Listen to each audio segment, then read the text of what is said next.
नमस्कार, नजर के खास कार्यक्रम में आपका स्वागत है। मैं हूं देवेंद्र कुशवाहा। आज हम इस कार्यक्रम में बात करेंगे लोकसभा चुनाव को लेकर, जिसकी तैयारियां जोर शोर से चल रही हैं। छत्तीसगढ़ में प्रथम चरण में पहला चुनाव 19 अप्रैल को बस्तर में होने जा रहा है। इसी के चलते प्रधानमंत्री नरेंद्र मोदी ने नक्सली गढ़ को घेरने के लिए बस्तर में एक विशाल आम जनसभा को संबोधित किया। वहीं पीएम मोदी के दौरे को लेकर वार पलटवार का दौर भी शुरू हो गया है। आइए जानते हैं कि पीएम मोदी ने वहां पर क्या कुछ कहा। इस योजना की वजह से अस्पताल में मुफ्त इलाज कराया है। इस योजना की वजह से गरीबों के 1,30,000 करोड़ रुपए से ज्यादा खर्च होने से बच गए हैं, जो उनको बीमारी के लिए खर्च करना पड़ता। मोदी ने जो 11,000 से ज्यादा जन औषधि केंद्र खोले हैं, उन पर 80% छूट के साथ दवा दी जाती है। 80% डिस्काउंट। इससे भी गरीबों के 30,000 करोड़ रुपए दवाई खरीदने में जो खर्च होता था ना, उसमें बचत हो गई है।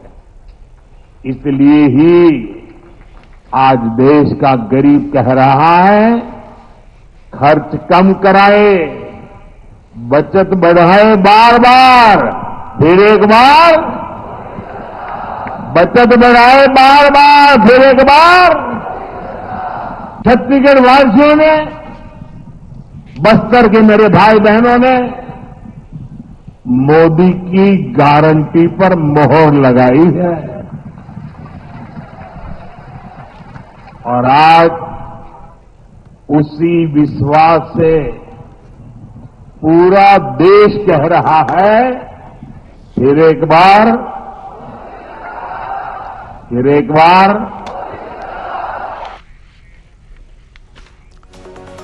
ये तो थे प्रधानमंत्री नरेंद्र मोदी। इस जनसभा में प्रधानमंत्री नरेंद्र मोदी ने और भी बहुत कुछ बातें कही हैं। आइए ग्राफिक्स के माध्यम से जानते हैं कि इन्होंने क्या कुछ कहा है। बस्तर में नमो की बड़ी बातें। जनता ने मोदी की गारंटी पर मुहर लगाई। भ्रष्टाचारियों से डरने वाला नहीं मोदी। भाजपा की पहली प्राथमिकता गरीब लोगों की चिंता। जब तक गरीब की चिंता दूर नहीं होगी, चैन से नहीं बैठेंगे। यहाँ के युवाओं को जिसने धोखा दिया, उनकी जांच जारी। यहाँ के कांग्रेसी मोदी का सिर फोड़ने की धमकी दे रहे हैं। कांग्रेसियों की धमकियों से मोदी डरने वाले नहीं। बीजेपी ने भ्रष्टाचार खत्म किया, कांग्रेस ने बचाने का काम किया। मैंने 3 करोड़ बहनें को लखपति बनाने का फैसला लिया है। आदिवासी समाज का उत्थान करना बीजेपी का लक्ष्य। तो ये थे प्रधानमंत्री नरेंद्र मोदी ने बस्तर में क्या कुछ प्रमुख बातें कही। इस दौरे को लेकर प्रदेश प्रभारी नितिन नवीन ने और सीएम विष्णुदेव साय ने क्या कुछ कहा है, आइए सुनवाते हैं। हाँ, यहाँ पर आज विजय संकल्प शंखनाद रैली था, जिसमें हमारे देश के यशस्वी प्रधानमंत्री श्री नरेंद्र मोदी जी उस रैली को संबोधित किए और बहुत सफल रहा। हजारों की संख्या में बस्तर लोकसभा और कांकेर लोकसभा से मतदाता यहाँ पर आए और भारी उत्साह था। इसका लाभ मिलेगा आने वाले लोकसभा चुनाव में। दोनों सीट बस्तर और कांकेर के साथ पूरी 11 की 11 सीट भारतीय जनता पार्टी जीती। प्रधानमंत्री नरेंद्र मोदी के इस दौरे पर पीसीसी चीफ दीपक बैज ने तंज कसा है। उन्होंने कहा है कि बस्तर की जनता बीजेपी और विशेषकर प्रधानमंत्री मोदी को अच्छे से समझ चुकी है। सुनिए। क्या एक आदिवासी मुख्यमंत्री के एक आदिवासी को रक्षा नहीं कर पा रहे, वो भी आपके गृह जिले के? क्या आदिवासियों को महुआ और 5 लीटर शराब रखने का अधिकार नहीं है? इस पे आपको जवाब देना चाहिए। जो कि आपके गृह जिले सुरक्षित नहीं है, तो आप प्रदेश की जनता को कैसे सुरक्षित कर पाओगे? जिस तरह से आदिवासी हितों का लगातार हनन हो रहा है, आदिवासियों पर अत्याचार हो रही है, लेकिन आपके मुंह से एक शब्द भी आदिवासियों के लिए नहीं निकलता है, प्रदेश की जनता के लिए नहीं निकलता है। तो अभी आपने सुना कि प्रधानमंत्री नरेंद्र मोदी के इस बस्तर दौरे और जनसभा को लेकर के क्या कुछ बातें हुई। आज इसी मुद्दे पर हम चर्चा करेंगे और चर्चा के लिए हमारे साथ जो मेहमान जुड़े हुए हैं उनसे आपका परिचय करा दें। एतराम साहू जी, प्रवक्ता बीजेपी, रवि ग्वालानी जी, प्रवक्ता कांग्रेस, नागेंद्र वर्मा जी, वरिष्ठ पत्रकार। तीनों मेहमानों का बहुत बहुत स्वागत है हमारे इस कार्यक्रम में। चर्चा की शुरुआत हम रवि ग्वालानी जी से करेंगे।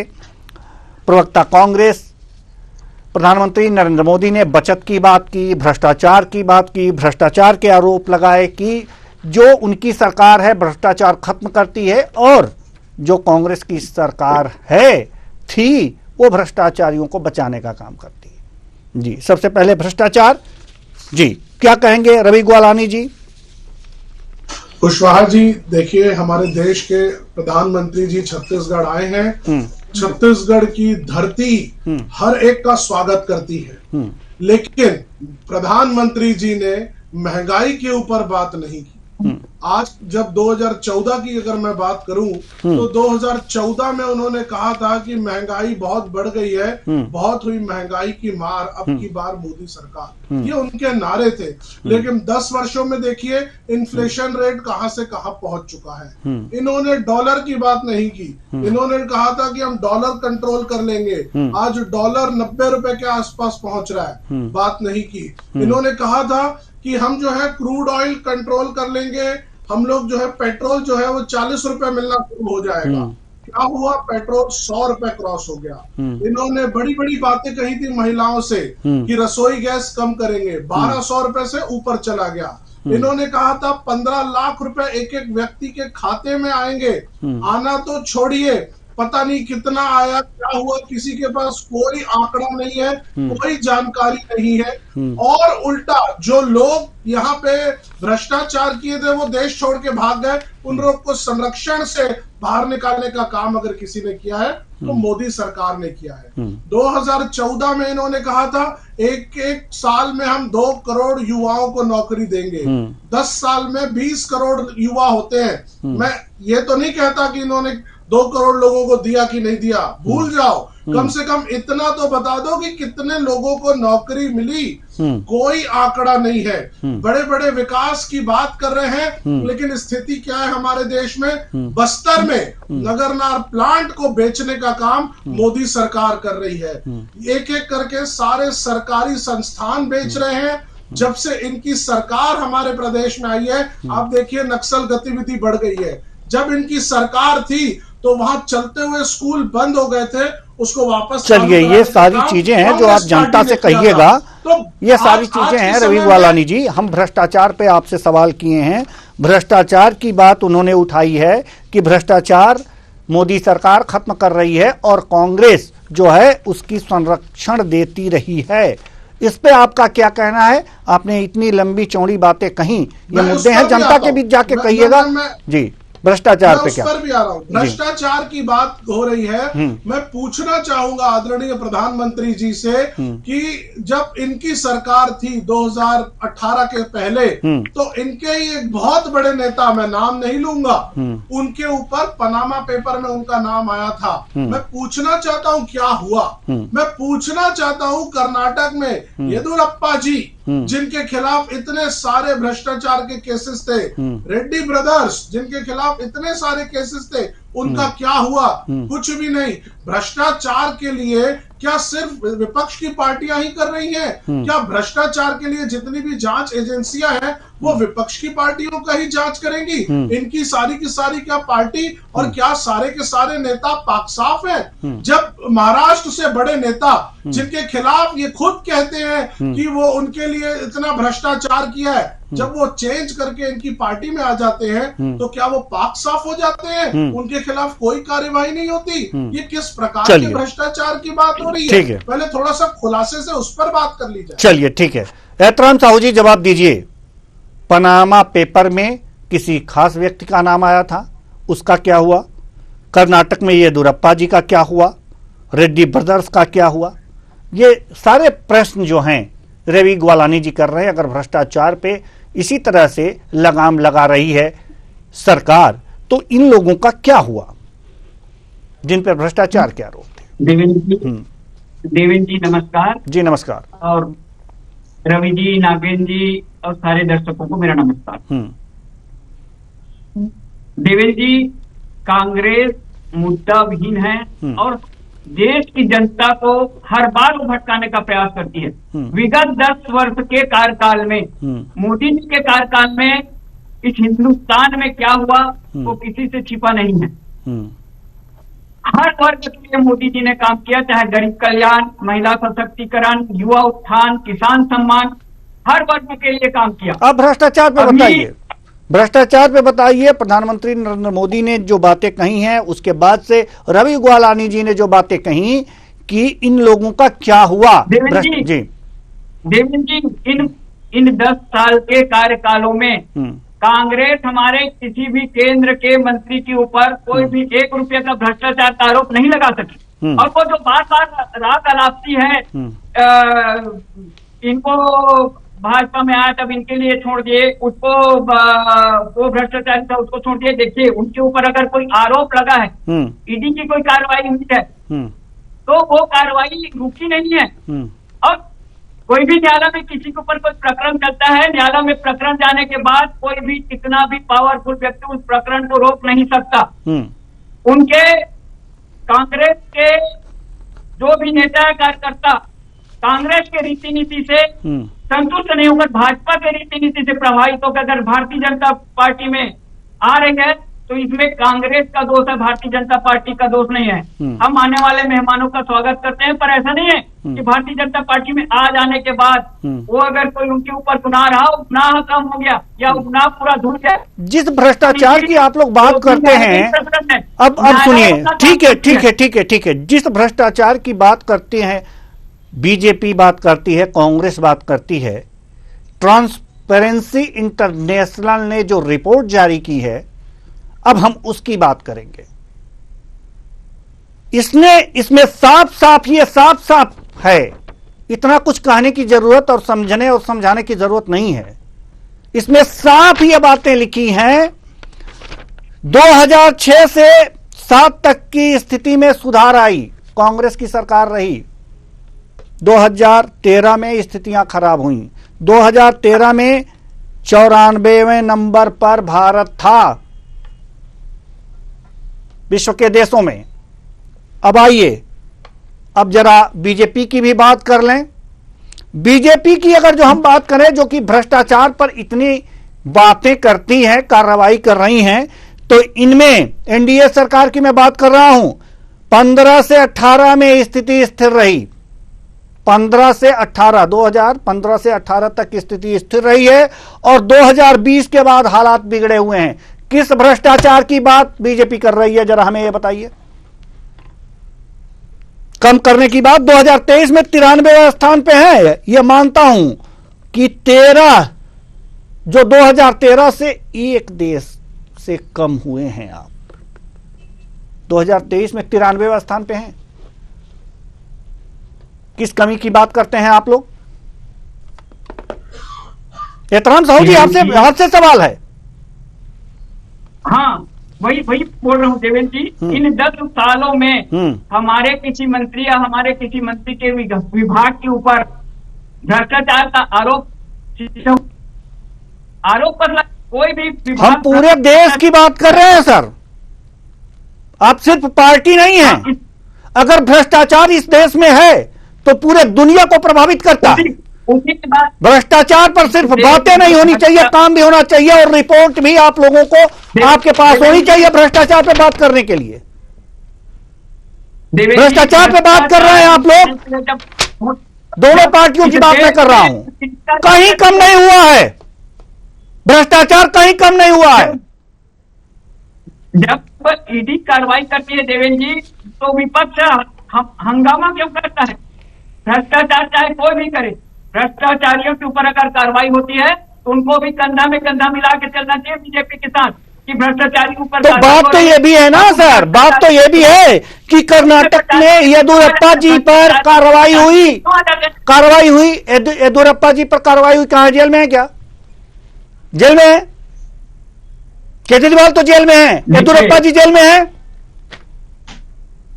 देवेंद्र जी, ये न्यायालय का मामला और न्यायालय के मामले में हम नहीं बोल सकते। चलिए ठीक है, हम भी नहीं बोल सकते। जमानत पे रिहा किया है। हमारे साथ वरिष्ठ पत्रकार नागेंद्र वर्मा जी हैं हमारे साथ। अगर भ्रष्टाचार कोई भी करेगा, कोई भी ये अक्षम्य अपराध है, और मोदी जी की गारंटी कि कोई भी भ्रष्टाचार करे, चाहे वो किसी भी पार्टी से। लेकिन एक चीज हमारे भी समझ में नहीं आती, माफ कीजिएगा एहतराम साहू जी, बीजेपी या कांग्रेस, क्या जो सत्ता में होता है वही पाक साफ होता है, जो विपक्ष में होता है वही के लोग नहीं, वही लोग, वही नेता भ्रष्टाचारी होते हैं। चलिए हम बिल्कुल वैसी बात है। हाँ चलिए ठीक है देश में हम आएंगे। एहतराम साहू जी जवाब तैयार रखिएगा, ट्रांसपेरेंसी इंटरनेशनल की रिपोर्ट रख करके जवाब तैयार रखिएगा, हम पुनः आएंगे। चाहे राहुल गांधी बोले, कांग्रेस बोले, सोनिया गांधी बोले, प्रियंका गांधी बोले, मोदी जी बोले, शाह जी बोले, कोई भी बोले, चुनाव में तर्कों के आधार पर कसा जाएगा, तर्कों के आधार पर यह कसा जाएगा, क्योंकि ये लोकसभा का चुनाव है। बिल्कुल नागेंद्र वर्मा जी आपको क्या लगता है? नहीं आपको नहीं, आएंगे आपके पास, बहुत समय दिया आप लोगों को, बहुत समय दिया, फिर आएंगे आपके पास, फिर समय देंगे, तब तक तैयारी कर लीजिए। एहतराम साहू जी, तार्किक बातें होनी चाहिए, और रवि गोलानी जी आपसे भी तार्किक बातें होनी चाहिए, इधर उधर की बातें नहीं। जैसा प्रश्न वैसा ही जवाब, बाकी मुद्दे जाकर के जनता के बीच समझाइए, और वो जनता समझेगी तो आपको वोट देगी, हम वोट देने वाले नहीं हैं। नागेंद्र वर्मा जी, हम आपके पास आना चाहेंगे। नागेंद्र वर्मा जी, क्या लगता है भ्रष्टाचार पर कुठाराघात लगातार बीजेपी सरकार कर रही है, भ्रष्टाचार कहीं कम हुआ है?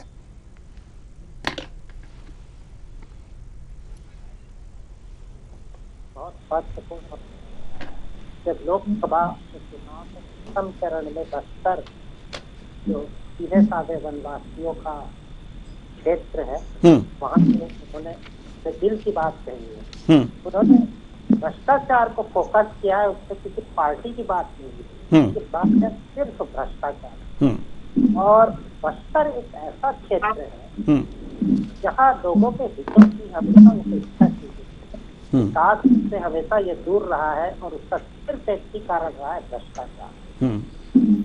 बड़े पैमाने पे भ्रष्टाचार इस क्षेत्र की पहचान रही है।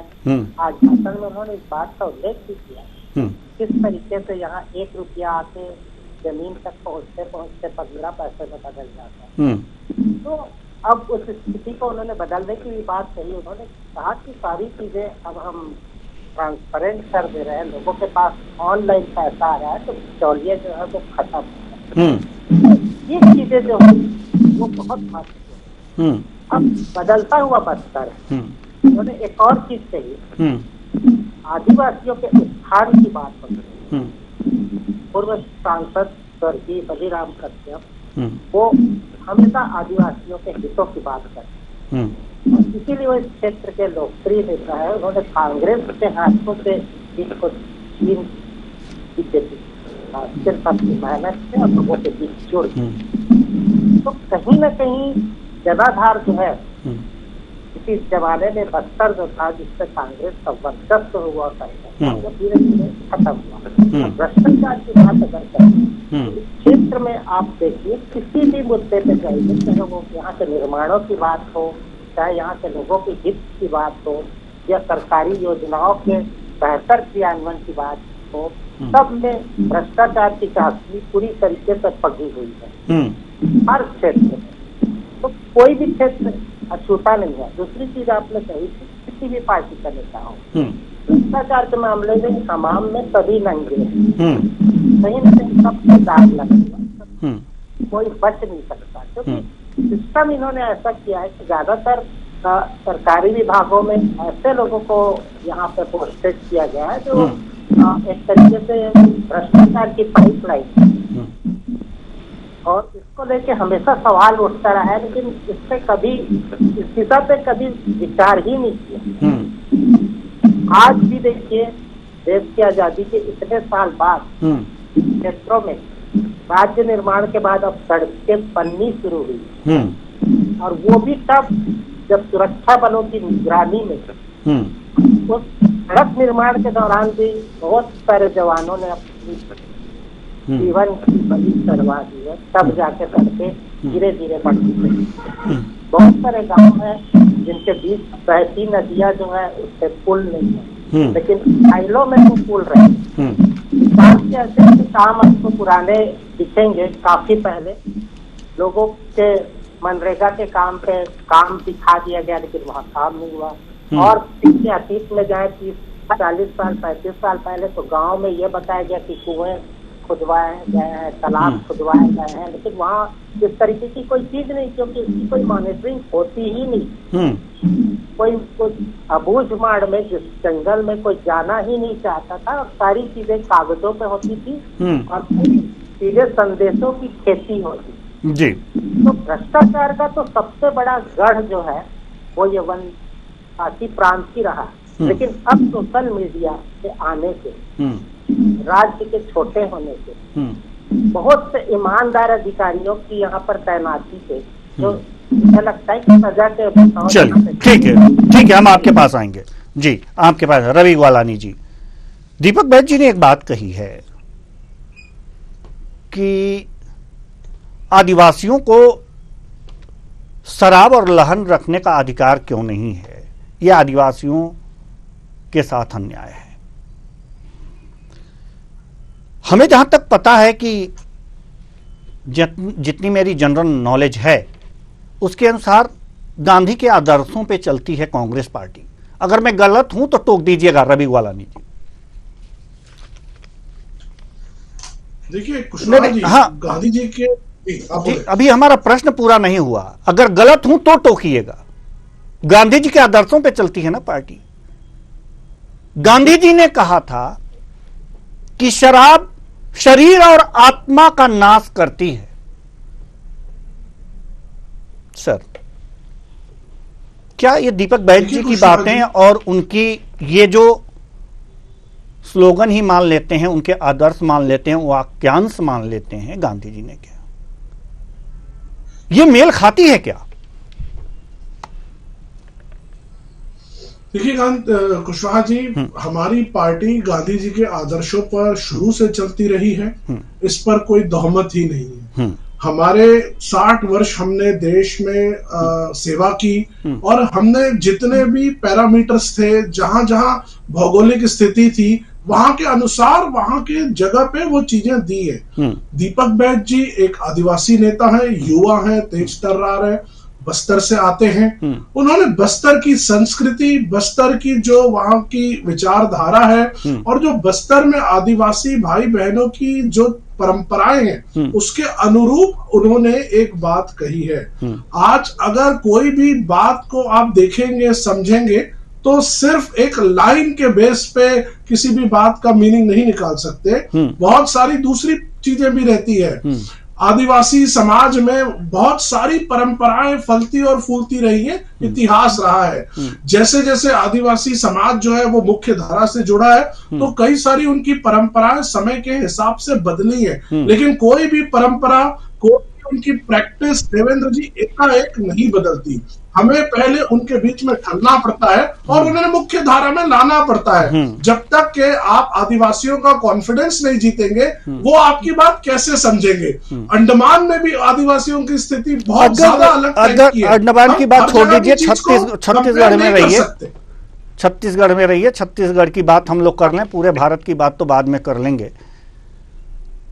ग्वालानी जी, नहीं, ग्वालानी जी, आप कह रहे हैं कि जैसे जैसे मुख्य धारा से लोग जुड़ते जाएंगे, परंपराएं जो हैं वो बदलती जाएंगी, उनका रूप बदलता जाएगा। जोड़ने का प्रयास किया जा रहा है और विश्वास में लेकर के यह बदला जाएगा। आपने बहुत अच्छी बात की है। अगर शराब पर प्रतिबंध लगा दिया गया आदिवासियों के कि शराब नहीं रख सकते, बना नहीं सकते, लहन नहीं रख सकते, ठीक है। अब विश्वास में अगर जो बीजेपी ने आदिवासियों को नहीं लिया होगा तो आपका फायदा हो जाएगा, नाराज हो जाएंगे लोग। कांग्रेस की तरफ आ जाएंगे तो ये तो आपके लिए प्लस पॉइंट है, अच्छी बात है, अच्छी बात है। लेकिन एक चीज हम आपसे जानना चाहते हैं, अगर गांधी जी ने यह बात कही थी तो सबके लिए कही होगी, क्या आदिवासियों को छांट दिया था क्या कि आदिवासियों के लिए ये हमारा स्लोगन काम नहीं करेगा, ये हमारे आदर्श वाक्यांश हमारे उनके लिए नहीं है, ये अदर के लिए हैं, वनवासी क्षेत्रों के लिए नहीं है? देखिए कुशवाहा जी, गांधी जी देश के राष्ट्रपिता रहे हमारे, और जब बड़े नेता या बड़े व्यक्ति, गांधी जी जैसे व्यक्ति अगर कोई बात कहेंगे या उन्होंने अगर कोई बात कही है तो मास लेवल पर बात कही है, कोई पर्टिकुलर किसी एक समुदाय के लिए उन्होंने बात नहीं कही है, कोई व्यक्ति विशेष के लिए बात नहीं कही है। आप और हम सब जानते हैं, शराब में भी लिखा रहता है कि शराब सेहत के लिए हानिकारक है, इसका कंजम्पशन नहीं होना चाहिए। ये लगा करके ही सरकारें चलाती है।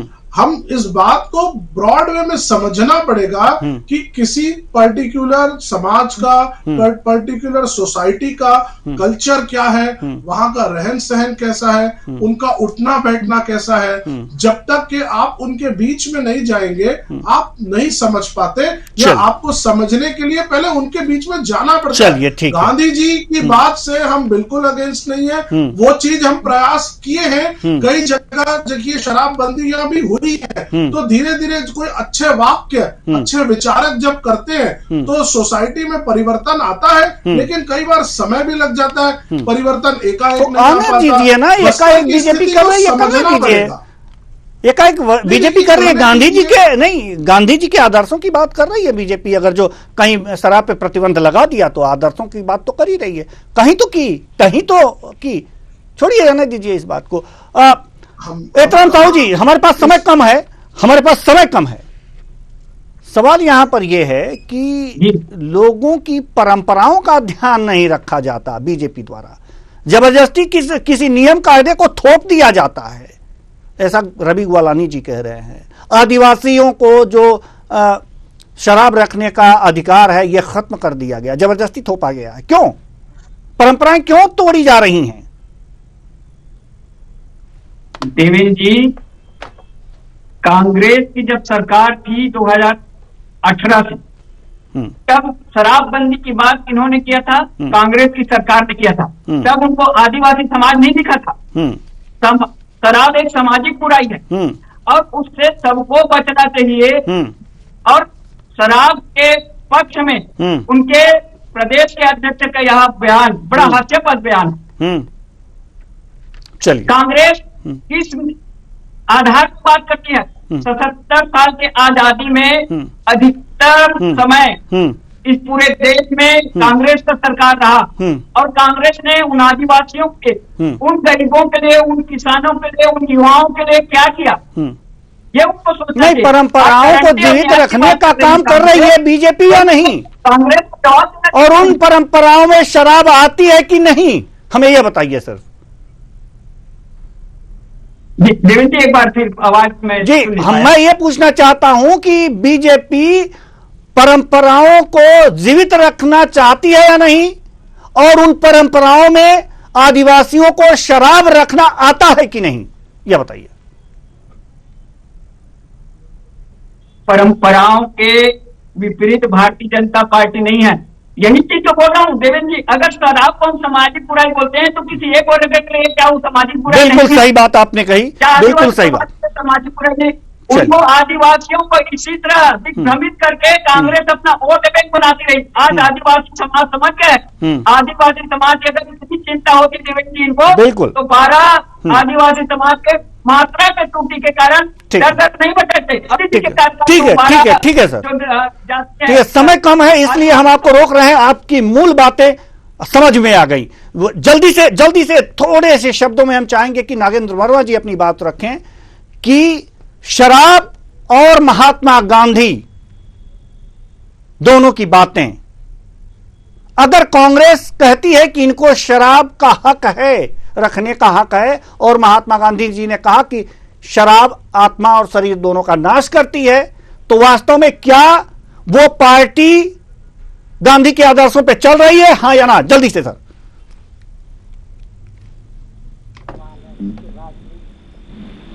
बची है और वो बचना चाहिए। परंपराओं की बात बहुत सारी है। चलिए नागेंद्र वर्मा जी, आपकी आवाज हम तक नहीं पहुंच पा रही है, इसलिए इस महत्वपूर्ण सवाल का जवाब अधूरा रह गया और समय भी समाप्त हो चुका है, इसलिए हम इस चर्चा को और आगे नहीं बढ़ा सकते। बहुत बहुत धन्यवाद इस तमाम जानकारी के लिए, चर्चा के लिए और अपना समय देने के लिए। तो बस्तर में नमो बरसे, प्रधानमंत्री नरेंद्र मोदी बस्तर में आए, जनसभा को संबोधित किया, भ्रष्टाचार पर वार किया। ट्रांसपेरेंसी इंटरनेशनल की रिपोर्ट यह दिखाती है कि भ्रष्टाचार में कुछ खास कमी नहीं आई है, लेकिन वहीं पर कांग्रेस यह बात कहकर के मुद्दा उठाती है कि आदिवासी क्षेत्रों में जो आदिवासियों को शराब रखने का अधिकार है, बीजेपी ने छीन लिया। सवाल यह है, और अब भी दर्शकों आपको भी यह सोचना है कि जो पार्टी गांधी के आदर्शों पर चलने का दावा करती है, वो किसी वर्ग को शराब रखने के अधिकार का सराहना या उस अधिकार को सुरक्षित रखने की बात कैसे कर सकती है? यह देखने और सोचने की बात है। आप भी सोचिए कि क्या शराब रखने का अधिकार का वकालत करने वाली पार्टी गांधी के आदर्शों को अपना रही है या नहीं। फिलहाल इस कार्यक्रम में इतना ही, मुझे दीजिए इजाजत, नमस्कार।